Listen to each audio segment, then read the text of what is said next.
विधानसभा चुनाव का शंखनाद करते हुए विपक्षी पार्टी पर जमकर निशाना साधा। वहीं उन्होंने उत्तर प्रदेश के मुख्यमंत्री योगी आदित्यनाथ को राजनीति का ऑलराउंडर खिलाड़ी बताया। उन्होंने कहा कि मुख्यमंत्री योगी आदित्यनाथ अच्छे ऑलराउंडर खिलाड़ी हैं, जहां उन्होंने विपक्षियों के चौके छक्के उड़ा दिए। वहीं उनकी आउट स्विंग व इन स्विंग ने बड़े बड़ों के विकेट उखाड़ दिए। वह यहां पॉलिटेक्निक कॉलेज के मैदान पर एक सभा को संबोधित कर रहे थे। उन्होंने सपा सुप्रीमो अखिलेश यादव समेत विपक्षी पार्टी पर जमकर कटाक्ष किए। उन्होंने कहा कि सपा शासन में उत्तर प्रदेश में गुंडागर्दी चरम पर थी, प्रदेश के मुख्यमंत्री योगी आदित्यनाथ ने समाप्त कर दी।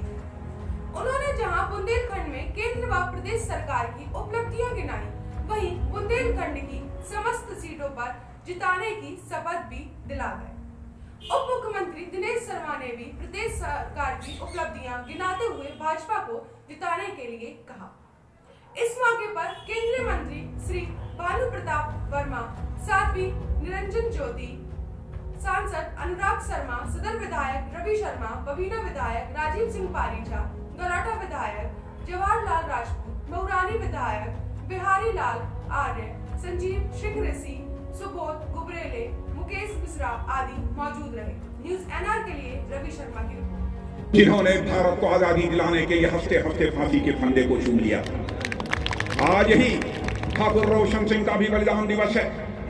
जिन्होंने फांसी के फंदे को चूम लिया था, आज ही पंडित राम प्रसाद बिस्मिल का बलिदान दिवस है, जिन्होंने कि हफ्ते हफ्ते फांसी के फंदे को चूम लिया था मेरे बहनों। और आप एक किसी बुंदेलखंडी के धरती लाल भूलिए मत, महाराजा छत्रसाल की आज पुण्यतिथि है बहनों भाइयों, पुण्यतिथि है। मैं अपनी श्रद्धांजलि अर्पित करता हूं। महाराजा छत्रसाल के इतिहास को तो जानते हैं, लेकिन अशफाकुल्लाह खान एक क्रांतिकारी के इतिहास की चर्चा मैं यहां कर देना चाहता हूं। बहनों भाइयों, 21 साल की जवानी थी अशफाकुल्लाह की। मां कहती थी, बेटा मैं बूढ़ी हो गई हूं, शादी कर ले, बहू ला, वो मेरी देखभाल करेगी, मेरी परवरिश करेगी। लेकिन अशफाकुल्लाह के दिल में तो आजादी हासिल करने की दीवानगी थी। मुस्कुरा कर वह मां के आग्रह को टाल देगा। लेकिन अंग्रेजों की हत्या करने के मामले में जब अशफाकुल्लाह को फांसी की सजा हो गई और फांसी के तख्त पर ले जाया गया, तो मजिस्ट्रेट ने पूछा, बोलो अशफाकुल्लाह, तुम्हारी अंतिम मुराद क्या है? अशफाकुल्लाह ने कहा कि मेरी मां तक जाकर यह संदेश पहुंचा दो कि तुम्हारा बेटा अशफाकुल्लाह आज फांसी के तख्त पर खड़े होकर अपनी शादी रचाने जा रहा है, तुम्हारी मुराद पूरी करने जा रहा है। मेरे बहनों भाइयों, ऐसे वीर, ऐसे बहादुरों की धरती यह है। आज उसी अशफाकुल्लाह खान, ठाकुर रोशन सिंह जी, पंडित राम प्रसाद जी बिस्मिल, इनका बलिदान दिवस है।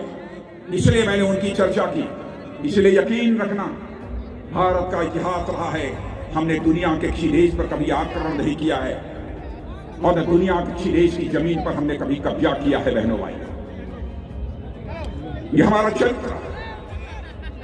लेकिन हम भी भारत की आन बान शान पर किसी भी सूरत में आंच नहीं आने।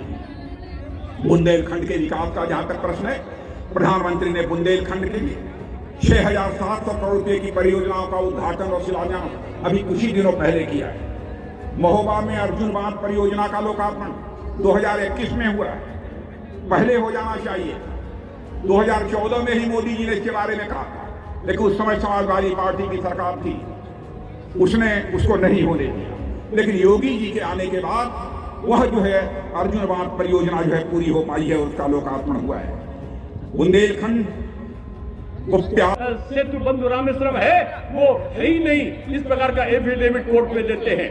जो कार भक्तों में, जो कार सेवकों पर, जो राम भक्तों पर गोली चलाते हैं, ऐसे लोग आज विभिन्न प्रकार का ये दुष्प्रचार करने में जुटे हुए हैं। इसलिए मैं आप सबसे कहना चाहता हूं कि वर्तमान सरकार ने रोजगार के अवसर पैदा किए, वर्तमान सरकार ने नकल विहीन परीक्षा दी है, 250 विद्यालय दिए हैं, 1.5 लाख के आसपास शिक्षकों की भर्ती करके उनको पारदर्शी तरीके से विद्यालयों में पहुंचाने का काम किया है। आज कोरोना के समय कोरोना के समय दुनिया कराह रहा था, लेकिन हमारा उत्तर प्रदेश में संघर्ष कर रहे थे हमारी शासन सत्ता के लोग और हमारी बीजेपी के कार्यकर्ता। उस समय कहां चले गए थे ये सारे लोग? उस समय घरों में बैठे ट्विटर खेल रहे थे। इस समय योगी आदित्यनाथ अपने कोरोना पॉजिटिव होने के बाद भी वो घूम कर अपने वहां वर्चुअल कॉन्फ्रेंस करके ठीक होने के बाद घूम कर वो लोगों की चिंता कर रहे थे। अस्पतालों में ऑक्सीजन आ जाए, केंद्र से ट्रेनों के माध्यम से, हवाई जहाज के